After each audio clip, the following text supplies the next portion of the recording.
Ikalimang kabanata. Pinagaling ni Jesus ang taong sinasaniban ng masamang espiritu.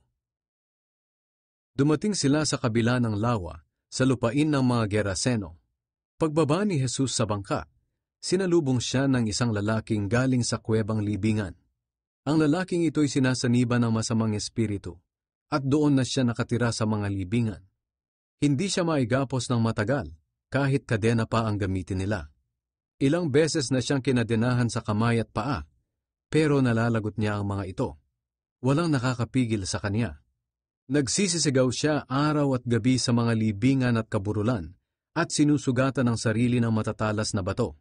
Malayo pa si Jesus ay nakita na siya ng lalaki. Patakbo siyang lumapit kay Jesus at lumuhod sa harapan niya.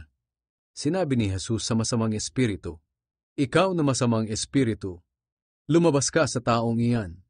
Sumigaw ang lalaki, "Ano ang pakialam mo sa akin, Jesus na anak ng kataas-taasang Diyos? Nakikiusap ako sa pangalan ng Diyos, huwag mo akong pahirapan."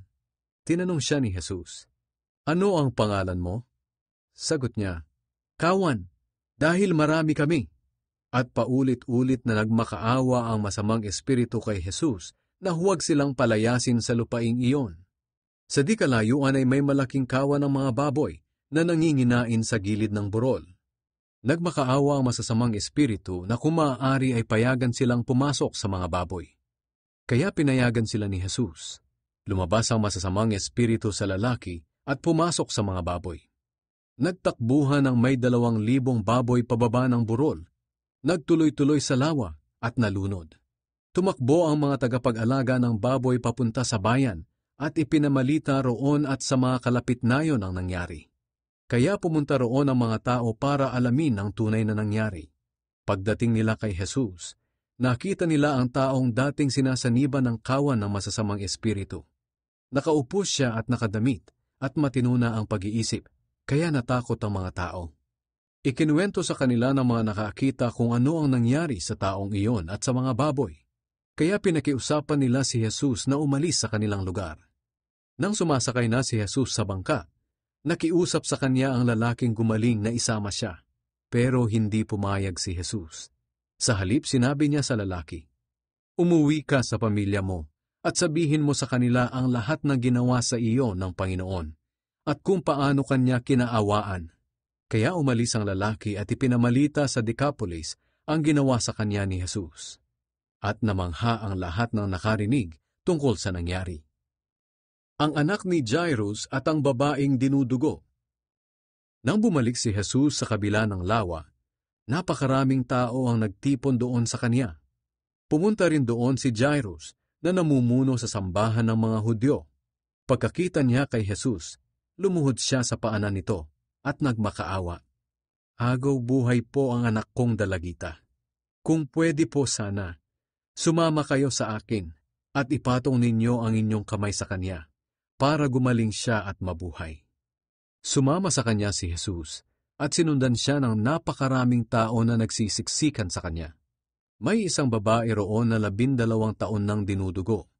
Maraming hirap ang dinanas niya sa kabila ng pagpapagamot sa iba't ibang doktor. Naubos na niya ang lahat ng ari-arian niya sa pagpapagamot, pero sa halip na gumaling, ay lalo pang lumala ang kanyang sakit. Nabalitaan niya ang mga himalang ginagawa ni Jesus, kaya nakipagsiksikan siya sa mga tao upang mahipo man lang ang damit ni Jesus. Naisip kasi ng babae, mahipo ko lang ang damit niya, ay gagaling ako. Nang mahipo nga niya ang damit ni Jesus, biglang tumigil ang kanyang pagdurugo at naramdaman niyang magaling na siya. Agad namang naramdaman ni Jesus na may kapangyarihan na lumabas sa kanya. Kaya lumingon siya at nagtanong, "Sino ang humipo sa damit ko?"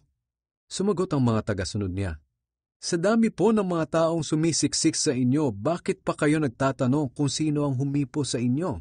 Pero patuloy siyang tumingin sa paligid para makita kung sino ang humipo sa kanya. Alam ng babae kung ano ang nangyari sa kanya.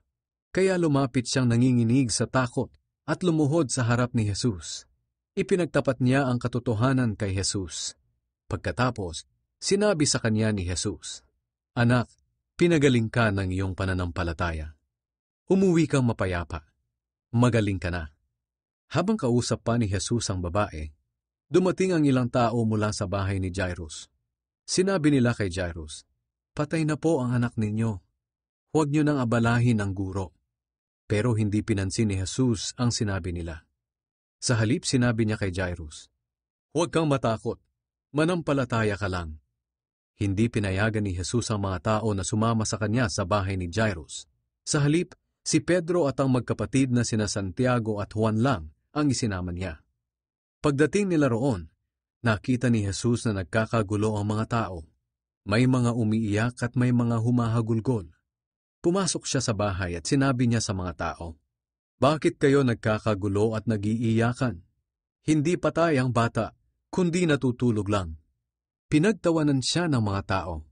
Kaya pinalabas niya silang lahat, maliban sa ama't ina ng bata at sa 3 niyang tagasunod. Pagkatapos, pumasok sila sa kwartong kinaroroonan ng bata. Hinawakan niya sa kamay ang bata at sinabi, "Talita kum," na ang ibig sabihin ay, "Nene, bumangon ka." Bumangon naman agad ang bata at nagpalakad-lakad. 12 taon na noon ang bata. Labis ang pagkamangha ng mga tao sa nangyari, pero mahigpit silang pinagbilinan ni Jesus na huwag ipagsabi kahit kanino ang nangyari. Pagkatapos, sinabihan sila ni Jesus na bigyan ng makakain ang bata.